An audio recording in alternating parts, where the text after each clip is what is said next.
Hello, you are welcome to the Channel 1 Newsroom here on Channel 1 TV. We are broadcasting live from our studios at number 5 Ola Hansen Lane at Tesano here in Accra. I am Charles Osukumi. Coming up.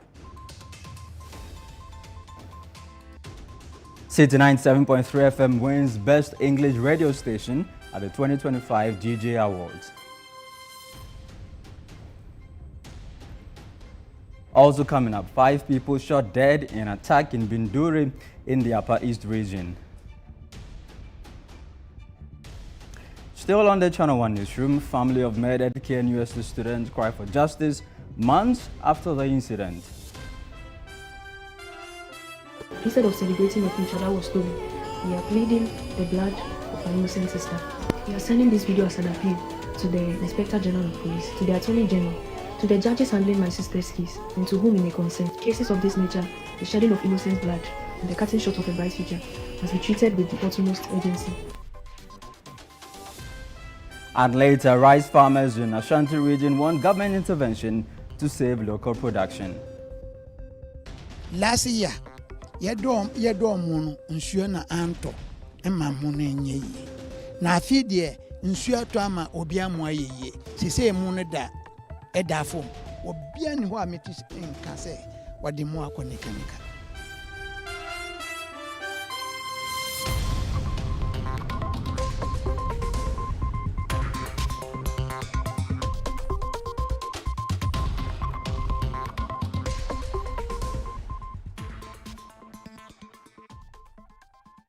Grateful to you for your time here on the Channel 1 Newsroom. Let us now get into the details of the bulletin. And Ghana's justice system has often been criticized for its slow pace. But for the family of the late Joanna Deladem Yabani, it has felt unbearably still. Months after the 22-year-old KNUST student was found dead on campus, her family continues to wait through court adjournment, silence from officials, and uncertainty. Each passing court date brings no closure, only renewed pain, and the question of how they must wait for justice. Channel 1 News' Shiba Arababeni has been speaking to her family and has this report.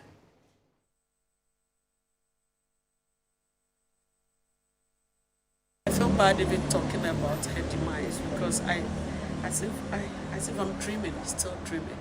Her birthday was November 5, but this year there was no cake, no prayers, no laughter, only tears.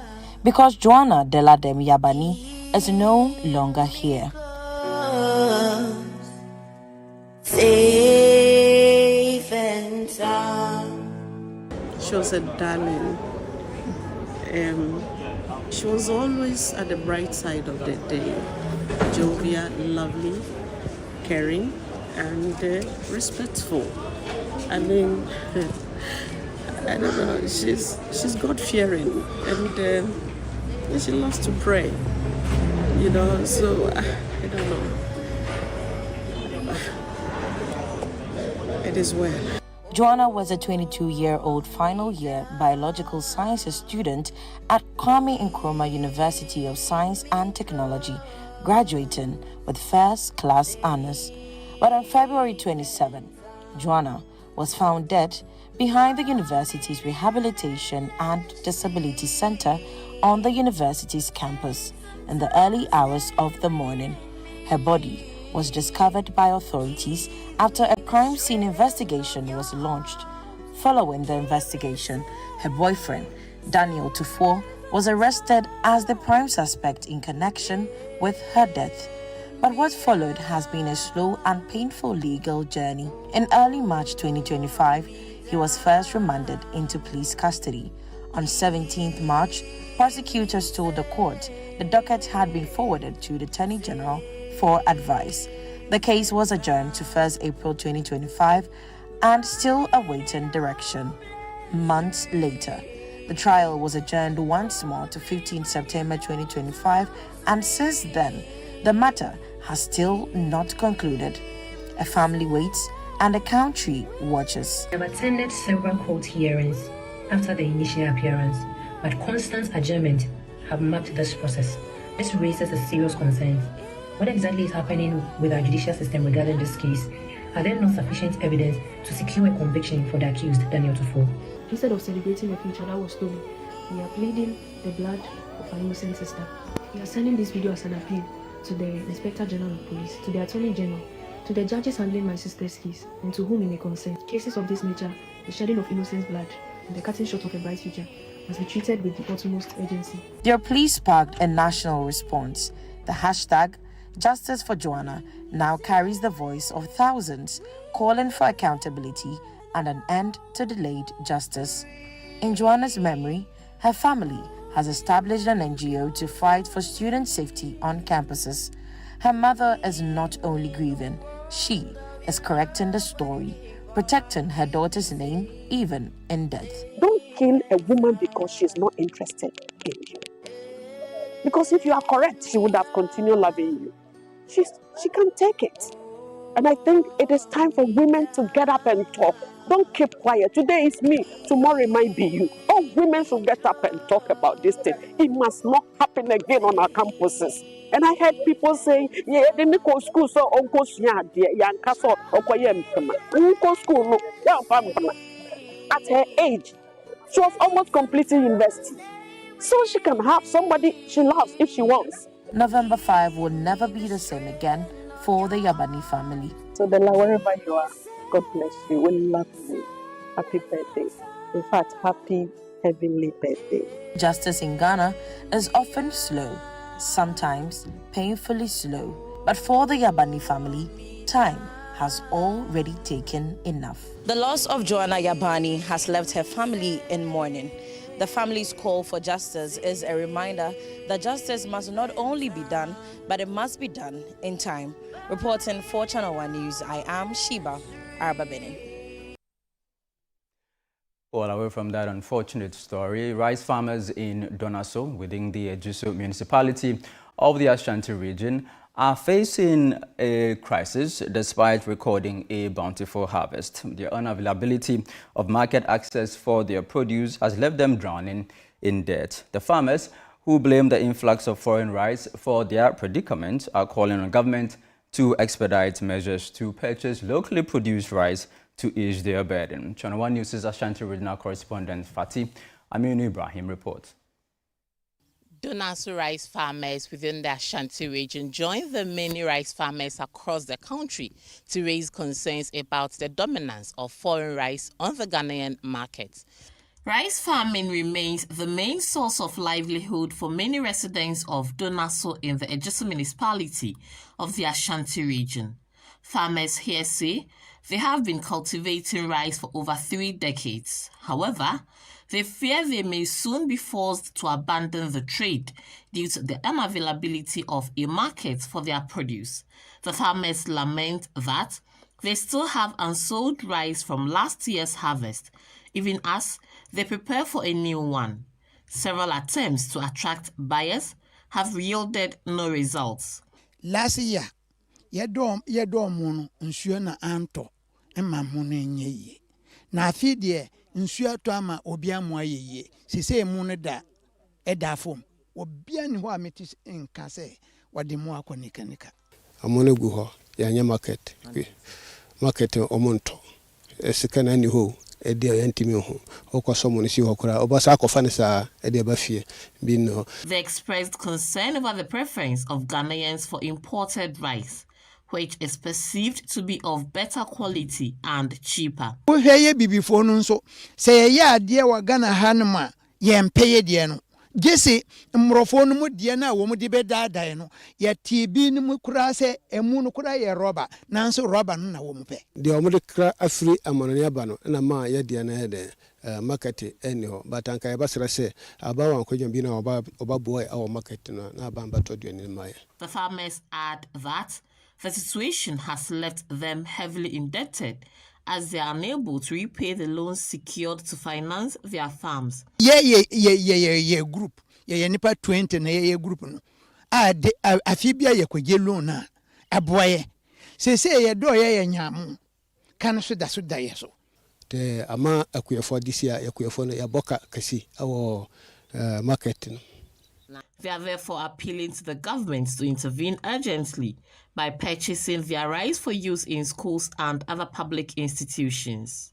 School feeding, education about the school feeding this way the about ambato na on toma school for about 4 months and I would do more 4 months 2 weeks now was I said me jitum say abamba to samo no about 4 months no na dada nasa na foforo na baba na bansa enso mai na se wama emu we gina yankase wama adwadifo no munja na se eba kakra kura wo mu hwe so ntoye de no nso na yeso yanhunu se aban no wobae no wotoye de ama yeso anya bebia ye de bebo yankwala ye pese woto ye niama na eye kua niama no nyina na yeso yanya hu mfaso. They warn that until a strategic measure is put in place, these farmers will be forced out of business. For Channel One News, I am Fatih Amin Ibrahim, Donaso, Ashanti region. Now, major streets in Accra, including those in Achimota, the N1 highway, Shiashi and Malam remain in darkness at night due to malfunctioning streetlights despite government assurances. Jubilee Afia Kenton reports on how this is affecting road users in the following report. In February this year, the Greater Accra Regional Minister Linda Oklu made some assurances as to how she and her outfit were going to help improve the state of the city, Accra. One of the key points she made around that time was the restoration of streetlights in the capital, which several people had raised concerns at the time about how it was adversely impacting their lives. She has also come out to say that the restoration process has progressed by some 85%. However, I'm currently at Achimota, and this stretch I am standing on will take you to Kiseman.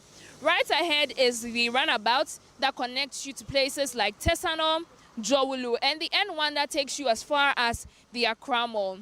Something that you will realize when you use this stretch is the darkness on the streets. The areas are pitch black, and the drivers are not happy about the situation that they are seeing in such areas. If you're a driver who uses some of these routes usually, you are going to have some visibility issues, which is a major contributor to the crashes, the road crashes that we are seeing on our roads in recent times. Aside the road crashes aspect, the situation also raises concerns about security. So we have one of the drivers here who is going to interact with us shortly. Hello, boss. Good evening. Welcome to Channel One. Good evening. How's the situation like here when you are driving in the dark? It's very bad. Very bad, especially we those that don't have our light doesn't through. We find it very difficult in driving at night. I learned they said they are fixing the street lights, but as at now, I think some of the street lights are not working. So the government has to improve its way of fixing the light. There are people hiding inside the forest. So if the street lights are not working, they do attack us. Okay. I was attacked here and they took my phone away from me. Right. Yes, so we need a street light to be fixed. Some residents also shared violent encounters they had while plying the dark streets. Last night, my pombe Sunday ameba. Me do akra nipa be phone attacking me. But na me di me car na me call me ko mo bi na ehia me na in case nipa no ti me di me nya sa dey come attack me apra me basa. I remember some time ago when I was coming, I saw some armed robbers attacking somebody. They were just chasing the guy just like that. And you know, there wasn't traffic like you are seeing right now. The road was really empty, but it was really dark. Earlier we spoke to residents on the Achimota Kiseman stretch, and now we are on the Kaneshi Malam stretch, and the situation here is very similar. I'm standing on the road median, and this is where most of the street lights are placed. So as far as that side, and right ahead of me, you would see that the street lights on the road median are completely off. An interesting trend I have noticed on the street lights that are on this stretch is what we have here. If you take a closer look, you can see that this pole which connects to the street lights has been open, and what appears to be cables that are supposed to power these lights have been open and disconnected, which goes further to affirm the concerns that authorities also have, that in as much as they are doing their best to resolve the situation, some unscrupulous persons still go ahead to open up these street lights, steal the wiring, and they take them away, further worsening the situation of lightning on the streets of the capital. Speaking to Channel One News, Dean of Greater Accra Regional MMDCEs, Desmond Sowanai, stated that while various MMDAs have made efforts to illuminate the city, insufficient resource allocation remains a major obstacle to achieving the targets. The minister's call to light up the city is on course. However, we have not achieved the desired objective as we may envisage. I'm saying this because if you look at when regional minister made that statement, you can see that the number of street lights or other streets have lit up more than ever. She herself has also spearheaded getting extra street lights for MMDCs to install. But you and I know very well that this 100 pieces is not going to be enough to serve a particular municipality or district. And therefore, she appealed to us to also support by acquiring some by the assembly. So these are the things that we are looking at. To achieve the holistic goal of, lighting up the street will mean that we have to allocate resources towards acquiring enough for the street, because He added, however, that these objectives would be reviewed to ensure the gradual restoration of malfunctioning streetlights. we are also determined to ensure that all things being equal, within the shortest possible time, we will support the idea. We have purchased some, and I know some of my colleagues have purchased over 200 street lights to augment the same efforts. We at Gan West as well, we have done the same. If we're talking about the street lighting, so this is the kind of thing facing us, and I believe that as time goes on, gradually we will be able to achieve the desired results. Clearly, the lack of visibility on the major streets of Accra is posing a grave danger to road users, both drivers and commuters. They want government to urgently address the situation. For Channel One News, I am Ejubi Wiafe Akintin.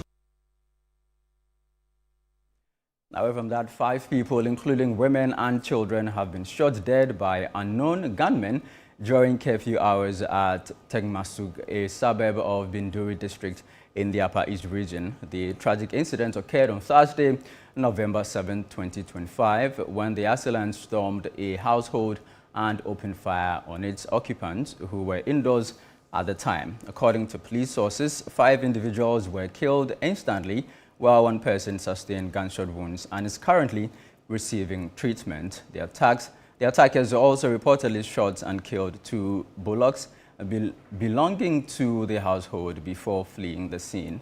Police in the region have confirmed the incident to Channel One News and assured that investigations are currently ongoing. Now, for more on this, let's speak to the Member of Parliament for Nalerugu Gambaga, the Honorable Mumuni Mohammed Nuruddin. Good evening to you, sir. I'm grateful to you for your time here on the Channel One Newsroom. As a member of the Defense and Interior Committee, what has come to your desk about this recent attack in Binduri? Good evening to you, my brother, and good evening to your cherished listeners and viewers. Thank you very much for this wonderful opportunity. I will, first of all, want to use this opportunity to send my heartfelt condolence to the brief family and all those who have lost their family members in this recent attack and the previous attacks. As members of the Defense and Interior Committee, it's very, very, very worrying that day in, day out, issues of this nature is happening to human beings who are given birth by men and women. It's unfortunate. Very soon, the Interior and Defense Committee will come out with a press statement on cataloging all these issues and call on His Excellency the President to, with immediate effect, with the Interior Ministry and all the security agencies, to take actions in this area to make sure that this thing doesn't happen. But my brother, it's very unfortunate that this time around you have seen that a lot of issues are happening within the Binduri area. Yeah. From last month and this month, a lot of killings. Some of these killings are not being reported. It's unfortunate. And you realize that we all know the usual Mamprose-Kusasi conflict there. This time around, it has shifted from the usual Mamprose-Kusasi and is now within my brothers and sisters, the Kusasis themselves. And I want to use the opportunity to appeal to them and appeal to all those within that catchment area causing these troubles. They should fear the Almighty Allah and let's peace to prevail. Human life cannot be, going to waste like chicken and fowls and guinea fowls just like that. So we are appealing to them. They should value the lives of their colleagues, human beings. And we will also pray to the Almighty Allah for peace to prevail in that area. You see, recently again, you realize that the MP of the area, his house was burned down completely by some of these assailants in the Binduri area. So very soon we'll be meeting the Interior Minister and the Defense Minister to give us proper briefing. We, as Minority of Defense and Interior, we have our own, investigation, putting together some of these things in order to enable us to catalog in our press conference what, is been going on. So we are doing all possible best to make sure that we bring all the issues to the Interior Minister and the Defense Minister, so that the president can take immediate actions to stop some of these killings in the Binduri area. Now, it's not more Boku, it's in Binduri. But this issue started in Boku. You see that we have, enjoyed some relative peace in Boku for some time now, but it has shifted to Binduri. And I'm appealing to them. They should fear the Almighty Allah. Let peace to prevail so we'll have peace in the Binduri area. All right, Honorable Nuruddin, the police just put out an image of a gentleman they say they believe is behind a lot of the killings there in Binduri. What do you make of the work of the police so far in Binduri? See, I will once again want to thank the Interior Minister. He's doing his best. He's double as the Interior Minister and the Minister for National Security. He's doing his possible best, but it's like the issue is, is so much for him. The issue is so much for him. So they have to step up investigations. But when they step up investigation, they are able to get criminals of this nature out of the system. My brother, if you go to that enclave and many parts of this country, getting weapons is now like getting pure water on the street. So when these weapons find itself in the wrong hands, these are some of the things that will happen. All right. You understand? So they should do more investigation to get people like that. There are many out there in the system, in all the conflict areas across the country. When they do all their possible best to get most of these people arrested and prosecuted to face the law, I think some of these killings will stop around the conflict areas in this country. All right, Honorable Nuruddin, let's now move on away a bit from Binduri and talk about the conversation that's been going on for a while now, whether there's a need for a new presidential jet. I mean, the NDC government has been reviewing the presidential jets after it experienced long-term grounding and some maintenance issues. As an opposition NP, how do you assess how the NDC government has handled this very matter? We were all in this country when the same NDC people led by Okudzeto Ablakwa, the current foreign minister, told us when His Excellency Nana Akufo-Addo, the former president, was traveling through the private jets he was renting. We're all in this country. Ablakwa will always come out, do press conference, press release from one radio station to TV station, make a lot of noise. But today, what has changed? Nothing has changed. The same presidential jet that Okudzeto Ablakwa said that the lifespan of this presidential jet was to be, around 2032. And we're still in 2026. 2025, right? While we're in 2025. So for me, I don't believe this country needs a presidential jet. They said the jet, there was corrosion in the engine, blah, blah, blah, blah. But brother, it has gone for servicing. They should bring the presidential jet back. When it's finished, the defense minister, the deputy defense minister representing the defense ministry was in parliament last week. Just within this week. And he told us that they are working on it, and very soon, very, very soon, our presidential jet will be back in shape and the president can use it. I don't think that we need a presidential jet now because we still have one. Is that like any other, machine? If you have a car, once in a while you have to take it for service. Sometimes the service can be so intense. You have to take your time, get proper engineers to work on it. So it's the same thing as with the presidential jet. They should take their time and repair our jet and bring it back. And the president can fly with the jet because His Excellency Nana Akufo-Addo was flying with that same jet. So I don't think, for me, my position as a member of parliament and as a member of Defense and Interior Committee, I don't think that this country needs a presidential jet now. What we need now is things that will enhance our military, work, but not presidential jets. You mentioned that what we need is how to enhance the military. What do you mean by that? What does the military need at the moment?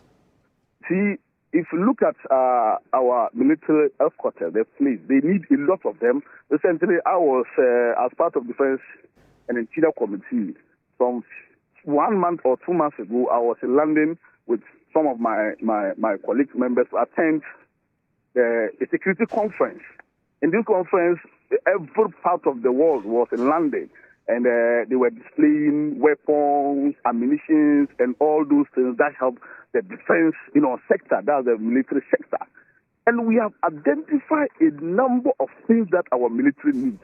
They need a lot of weapons, they need ammunition, they need pickups, they need ammo cars, a lot of things that they need. And very soon we'll be putting our report to the speaker what we think our defense system needs in this country to strengthen the defense system against external enemies and also to help in supporting the management of the internal security of this country. All right, sir. Thank you very much. There was the Honorable Mumuni Mohammed Nuruddin. He is the Member of Parliament for Nalerugu Gambaga and also a member of the Defense and Interior Committee of the House. So you're still watching the Channel 1 Newsroom here on Channel 1 TV. Still to come.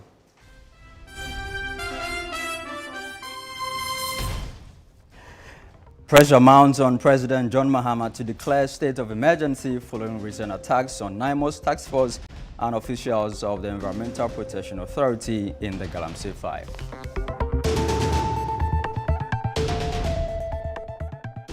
We have details in a bit. Please stay with us.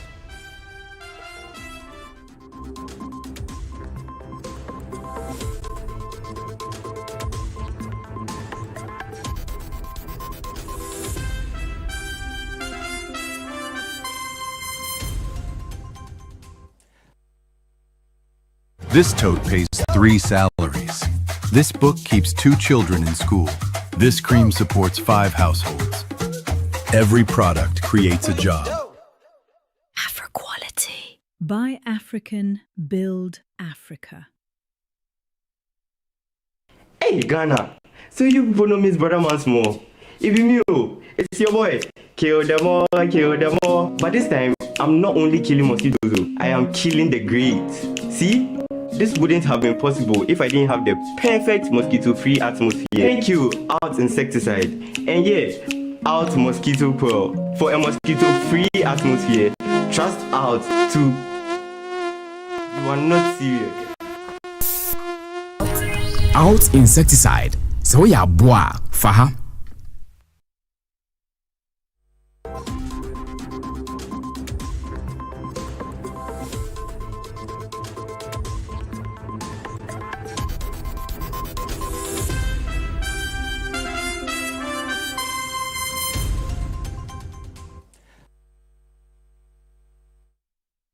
You're welcome back. This is the Channel 1 Newsroom here on Channel 1 TV. Now, here's some good news. City 97.3 FM has been named the best English radio station at the 29th Ghana Journalists Association Awards held at the Menchia Palace in Kumasi on Saturday, November 8, 2025.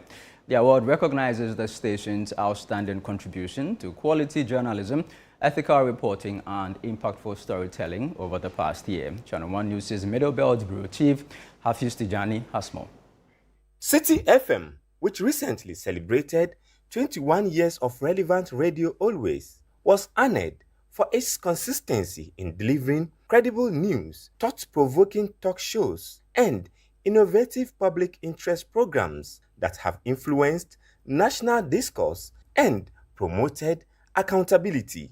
City FM and Channel One TV won big at this year's event, with City FM emerging as the best English station, while Western Regional Correspondent for City FM and Channel One TV, Akosi Eje Enim, won Best in Science and Environment Reporting. Well, we'll say to God be the glory. It's a good story. We are happy because it could have been another story. Seeing where we have come from, seeing what we've been through in the last couple of years, we can only thank God and also thank the team, the staff, from HR to engineering to the newsroom to programs to production to the security. Everyone has played a part, and this is just a testament of how God himself recognizes good efforts. Indeed, we did not apply for anything. As you see, many of the awards are what people apply for. We have not applied for anything, but this is how the Ghana Journalists Association sees the efforts we put in. First of all, I must say I'm happy, more especially with the fact that my journalism practice actually began here in Kumasi, and for me to come back here and get such a national award, I think it's very much, overwhelming for me. Illegal mining dominated speeches at the 29th GJ Awards celebration at the Menchia Palace in Kumasi. President John Dramani Mahama referred to recent attack on the NIMOS team and the accident involving some journalists and EPO officials after they retreated from a mining site after sensing danger. Only yesterday, I received news of an accident in which some journalists were injured as they retreated from a community mob attack on EPA officials and security officers. I wish to notify communities that attack public officials and security personnel performing their lawful duties that firm action will be taken against them. Yesterday, upon receipt of the news, I instructed the Chief of Staff to contact the journalists who were injured to check on their health and assist with settling any hospital bills incurred. I can understand that our young people have been deprived of opportunity over the years. But destroying the environment is like cutting off your nose to spite your face. The government is working hard to stabilize and grow the economy in order to create a conducive environment for job creation and employment. Acting Chief Justice Paul Bafuboni, called for collective action in protecting Ghana's environment. Illegal mining, or galamsey, remains one of the gravest challenges confronting our country. It has destroyed our rivers, poisoned our soil, and displaced communities. But beyond the visible scars on the land, galamsey represents a deeper wound, a failure of collective responsibility.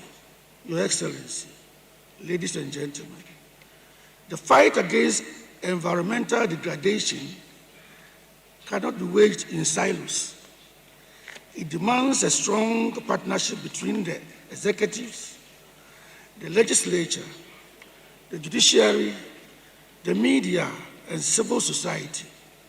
President of the Ghana Journalists Association, Albert Kwabena-Jumfor, has called on President John Dramani Mahama to issue a bold national policy statement in what he termed the Menchia Declaration to reaffirm Ghana's commitment to ending illegal mining, also known as galamsey. Mr. President, permit me to suggest, with the greatest respect, that you consider issuing a policy statement which I have named it a Menchia Declaration, to mark a renewed and irreversible national resolve to defeat galamsey once and for all. Such a declaration, made here at the palace of our patron, Otumfuo Osei-Tutu II, would carry both moral and political weight and reassure the nation that your government's eyes remain firmly on the ball.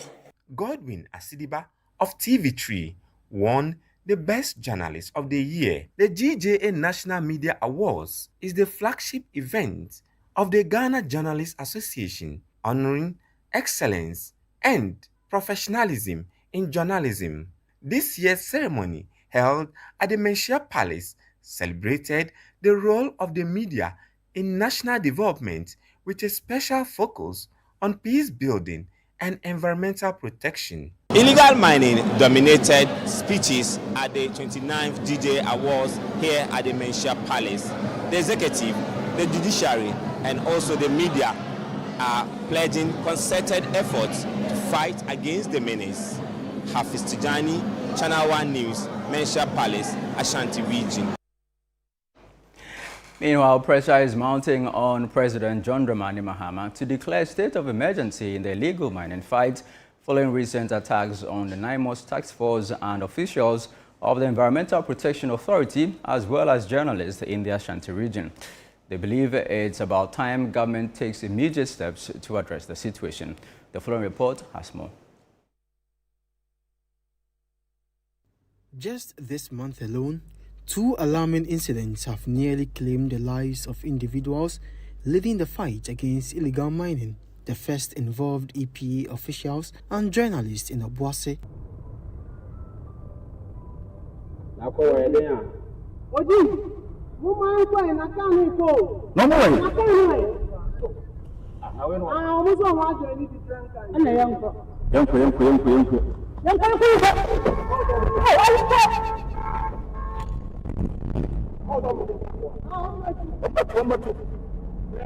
The second, officials of NIMOS at Bonikrum. These attacks have reignited calls for President John Mahama to declare a state of emergency to curb the Galamsey menace. Among those leading the charge is the NPP's Director of Communications, who spoke to Channel 1 TV's Big Issue. What I believe is the course of action we must take.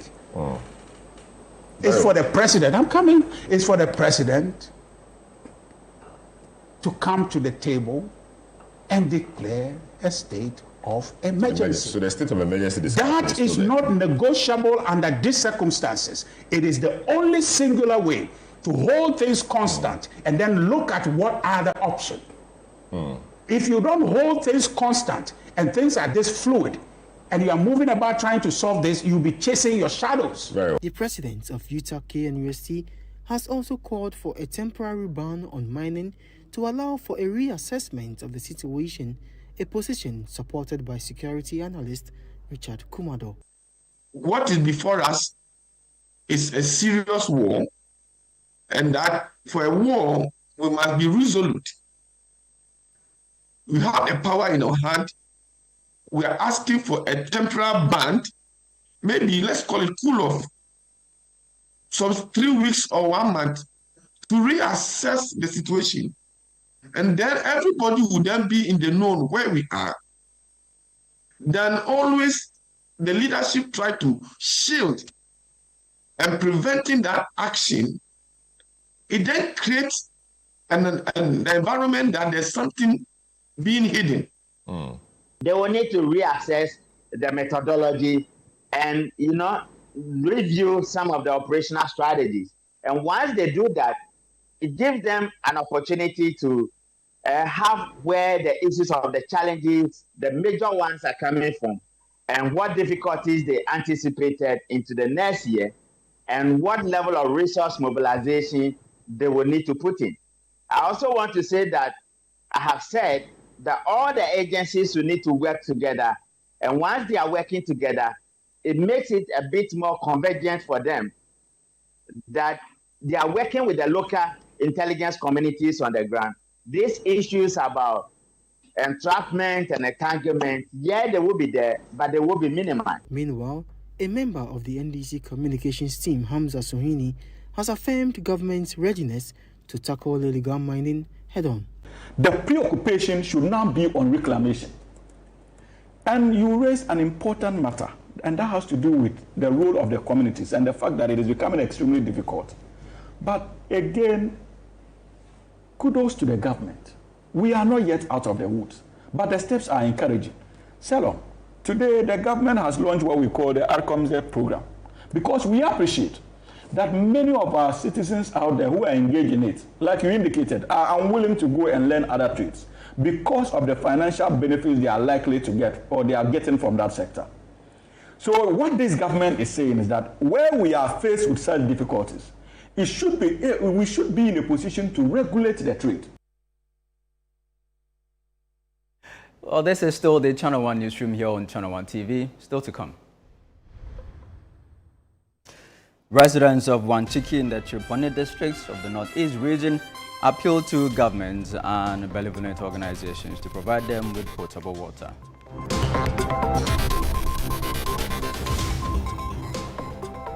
We are back in a bit. Please stay with us.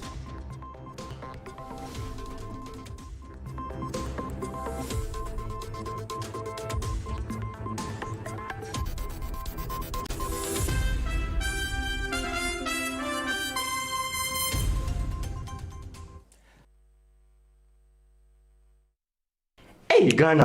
So you people know Miss Brother Once more. If you knew, it's your boy. Kill them all, kill them all. But this time, I'm not only killing mosquitoes, I am killing the great. See? This wouldn't have been possible if I didn't have the perfect mosquito-free atmosphere. Thank you, Out Insecticide. And yeah, Out Mosquito Coil for a mosquito-free atmosphere. Trust Out too. You are not serious. Out Insecticide. So ya boa, faha. This is Afro Quality. It's not just a store.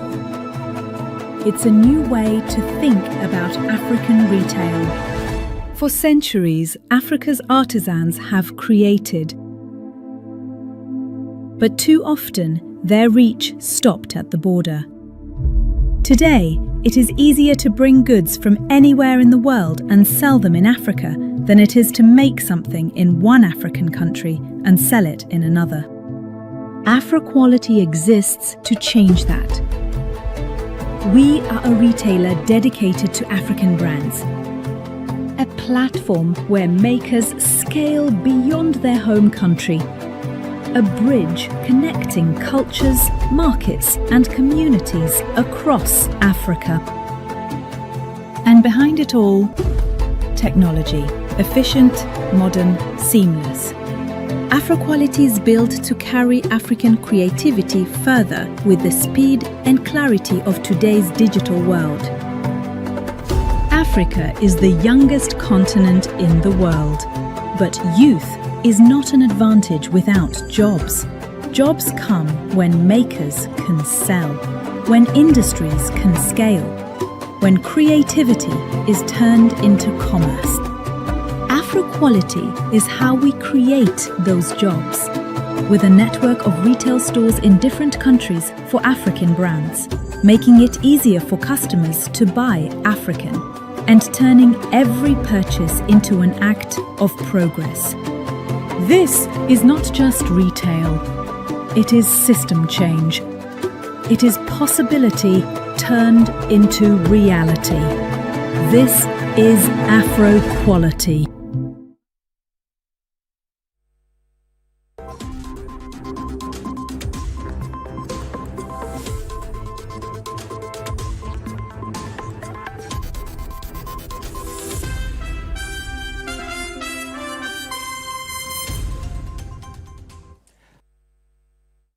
Thank you for staying with us here on the Channel One newsroom. Now let's head to the Northeast region, where the chiefs and people of Wanchiki in the Tripoli district of that region are appealing to the government and benevolent organizations to provide them with a reliable source of potable water. The community of nearly 3,000 people currently depends on a heavily silted dam, which they share with livestock. More in this report. The water situation in Wanchiki reflects a broader challenge across the Tripoli district, where there is no pipe-borne water. Residents rely mainly on dams and boreholes, many of which have broken down, forcing them to share and save water sources with animals. The dam often dry up by December or January, shortly after the rains end in mid-October. This year's poor rainfall has further worsened the situation, leaving residents struggling to access water for domestic use. Some residents who spoke to Channel One News shared the daily hardships they endure in search of water. Look at animals that we share with. They defecated inside. Animals feces while we humans also drink it from it. You see, the water is already contaminated. So we are appealing to philanthropists, we are appealing to government, we are appealing to NGOs to come to our aid to get potable water. Right now we are in November. By December, no matter whom you are, whether you are a married person or a bachelor, you don't have a woman. Because the woman goes to search for water from the bush. Why? Because the dam, we have a dam behind here. But by the end of December, the whole place will become dry. The nurses they are talking of, they will all faces problem with water. Very soon, it's only chief that may be supporting them with a donkey cart to get them water to drink or do any other house activities. Wanchiki, the second largest community in the district, has its paramount chief joining the appeal, calling on government and development partners to intervene by providing boreholes or other sustainable water systems. We are still appeal to government NGOs. We are using this Channel One platform for appeal. So for our dam rehabilitations, we need support. NGOs, government, any religious persons who can come to our aim to support Wanchiki for possible water, so that we can be very, very, very happy. The quality of water across the Cherpune district remains a major concern. The Wanchiki Dam is choked with weeds and animal droppings, posing serious health risk. Women who bear the burden of fetching water for their household say they can no longer cope and are appealing for urgent government support.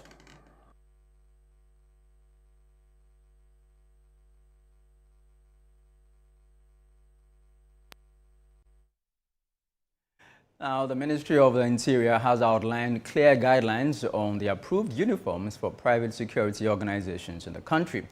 The directive specifies white shirts with ash khaki trousers or cream shirts with brown khaki trousers with white or cream stripes on the trousers. However, Channel One News has observed that some private security operatives, especially those providing executive protection, continue to defy these guidelines. Many are seen in uniforms resembling those of state security agencies in violation of the Police Service Regulations LI 1571. Channel One News' Sarah Pia has been monitoring the trend and filed this report. Private security personnel attached to VIPs, celebrities and other high-profile individuals are a common sight at public events, but their appearance is raising eyebrows. Some are sported in combative gear, camouflage uniforms, tactical vests, boots and helmets, making them nearly indistinguishable from the police or military. Others even wear badges and insignias similar to those of state security services.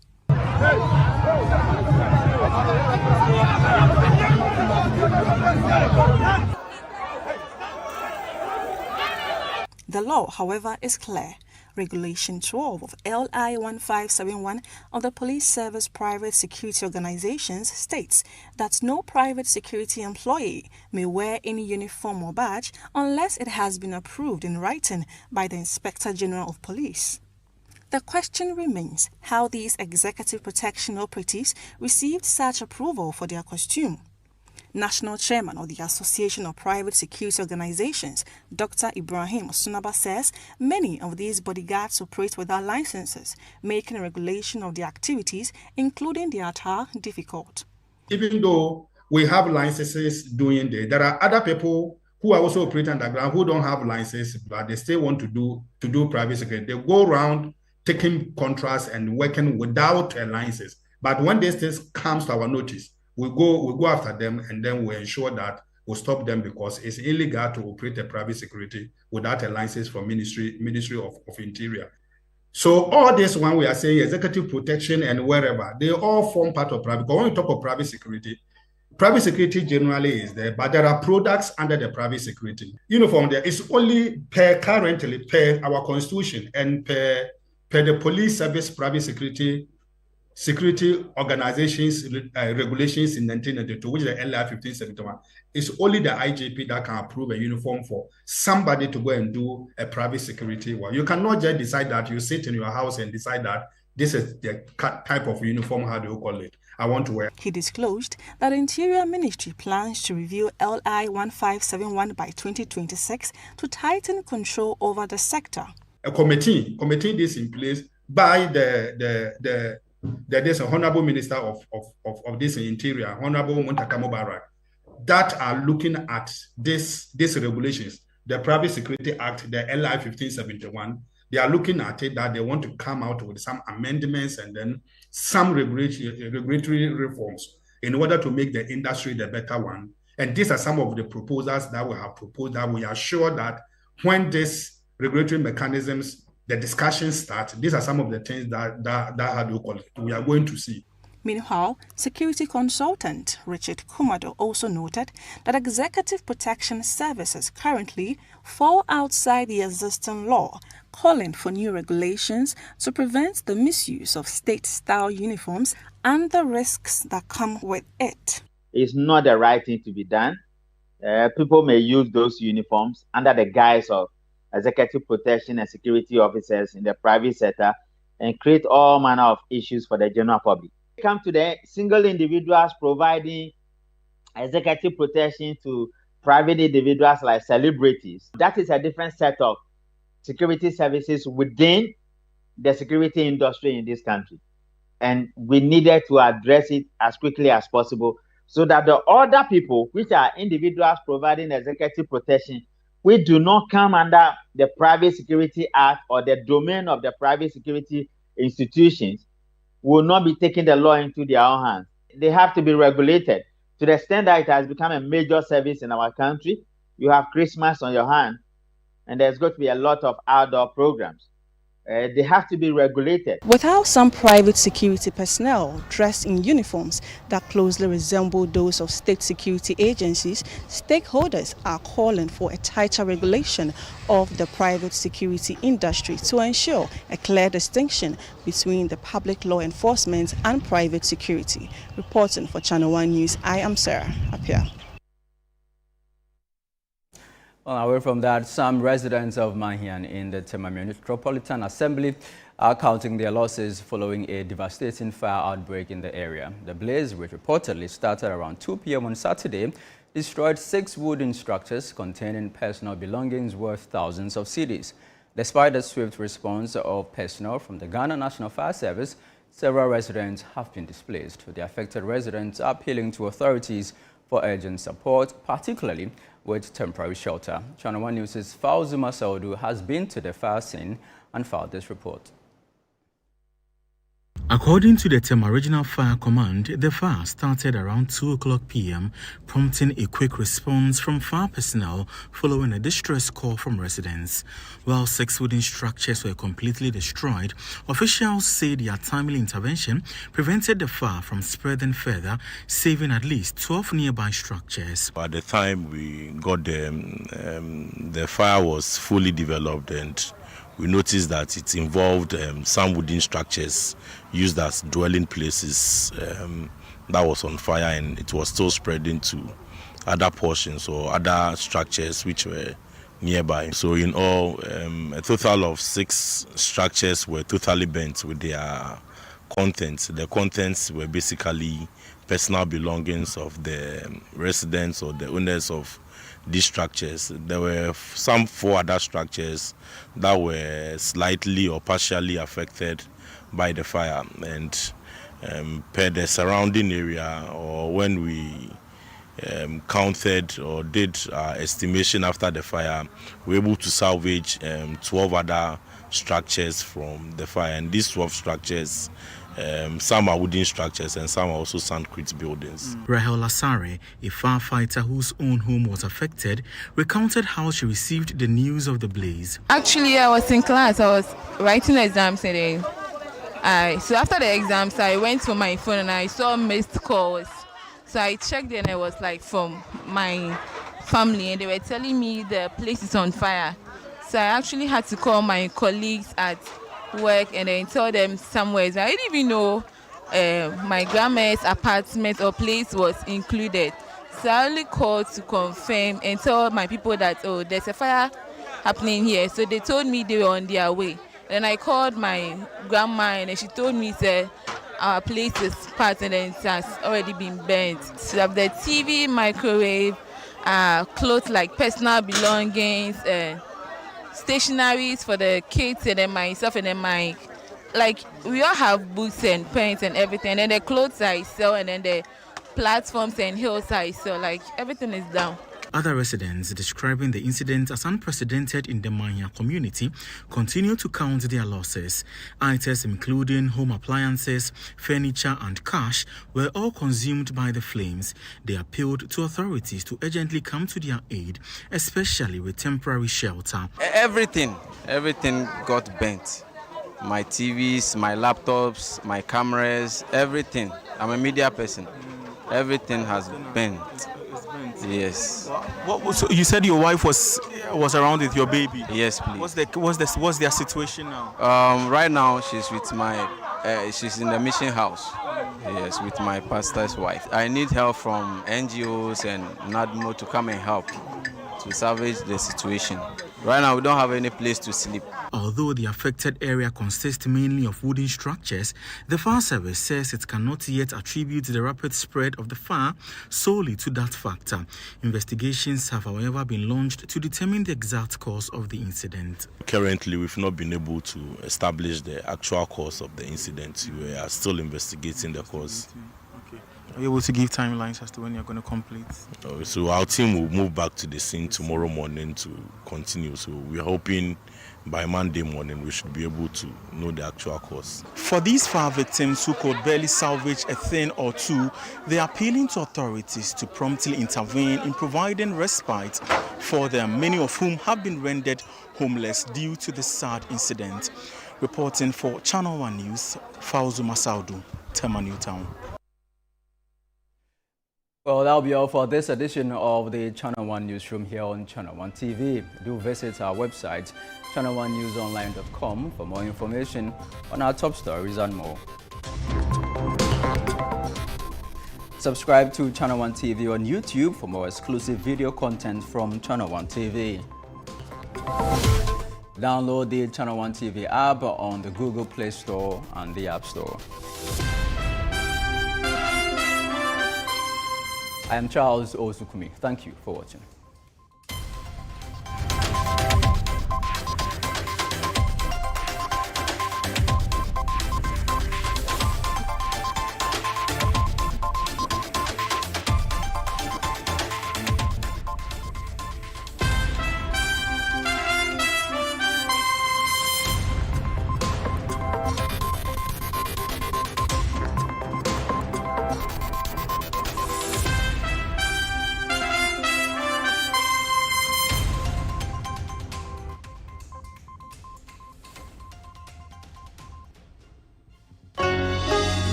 Hello there, you're welcome to the show. This is Vox Pop Central, right here on Ghana's #1 and Ghana's favorite television station, Channel 1 TV. My name is Tajuddin, and today I'm going to be doing something different. Listen, I'm going to be giving you this so that you can sing to some songs that I'm going to play to you.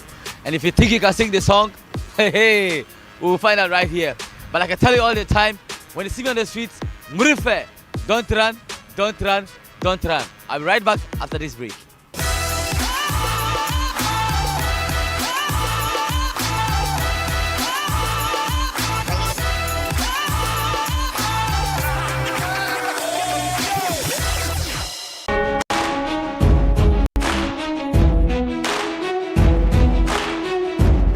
Coming soon from GH Media Productions is So. Abstain. Why abstain? I have been seeing through your shenanigans all night. I thought I told you that I didn't want to see that girl in this house again. A mixed bag of emotions and incidents, Ghanaian family and intergenerational drama. Some not so good. That boy, that womanizer. You are old enough. I would like you to man up. In other cases, not so bad. So does he see in her that he's not seeing in me? Look at me. Eugene and Anekia made their choice. You won't believe what Pam and Anekia have done to me.